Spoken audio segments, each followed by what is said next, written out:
Good evening and welcome back to our Rexfuels channel, where we discuss issues and trends in the oil and gas industry. If you are new to the channel, kindly like, subscribe and share to stay updated on the current trends. We have with us once again Mr. Pranav Kanth, Director, Corporate Development and Strategy. He is a qualified expert in the oil and gas sector, owing largely to his experience with Total, BP and Apar. Welcome, sir. Thank you, Zina. It's great to see you week after week, updating us. It's a pleasure. I'm glad. So, sir, how was your Sunday so far? Start with something. Sunday has been busy in terms of things besides work. So it has gone like a typical Sunday, but then some work needs to be done and we need to send out our updates. So here we are. That's great. You're still working on a Sunday, so that's something. Anyway, my first question to you is, how has the past week been for crude oil prices? And my follow-up to it is, where do you see it moving in the coming week? Interesting question, because past week was the second week in a row that the prices actually declined. So, which is very good news for everybody. And the main reason for decline has been that IA also announced the release of the petroleum reserve from its member countries of additional 60 million barrels of crude. Now, this 60 million barrels of crude is already on top of 180 million barrels of crude, which US announced the week before last about the release from the reserves.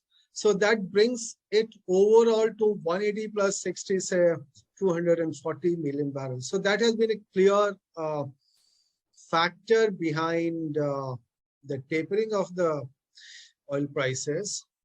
Additional bearish factor for the oil market has been the extension of the lockdown in China. As we have seen the news coming out from Shanghai particularly, it's almost a total lockdown, and it has gone beyond what most commentators were expecting it to. So, which is going to have a big impact onto the China's consumption side of the story. So that again is a clear bearish factor for the overall crude prices. Third part is the hawkish stance by the Fed. In the previous minutes, the Fed has announced that it is likely to be coming out with a very tight policy in terms of the quantitative tightening, as some people term it. So these three factors clearly very bearish. One good news is our own RBI has taken a stance of maintaining the rates if we were to go by the notes of the MPC meeting. And another interesting part is that the Reserve Bank of India has increased its assumption for the financial year in 23 crude oil prices to $100 per barrel. Now, this needs to be seen in the context of its previous assessment, which was way back in November of 2021.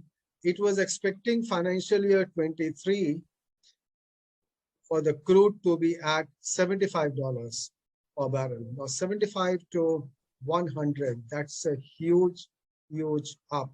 So 1/3 increase in the assumptions.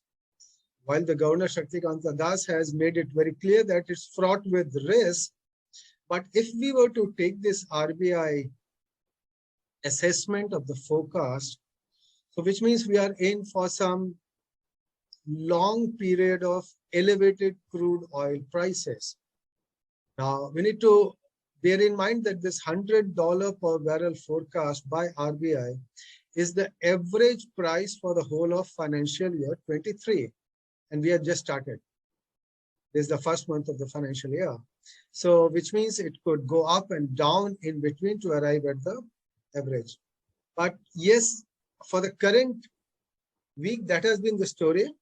And for the coming week, in terms of balance of factors, we see more factors onto the bearish side to keep the prices in check. So with the current Brent at hovering at about 102.8, we expect less upside potential to say about $5, while the downside potential could be more than $5. So on some, we could say 95 on the lower side and about 108, 109 on the higher side is what we are looking at in the coming weeks.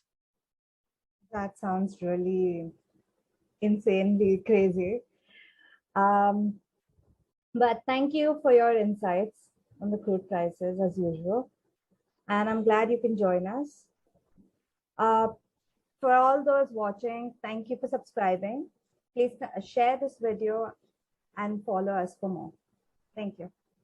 Thank you. Thank you.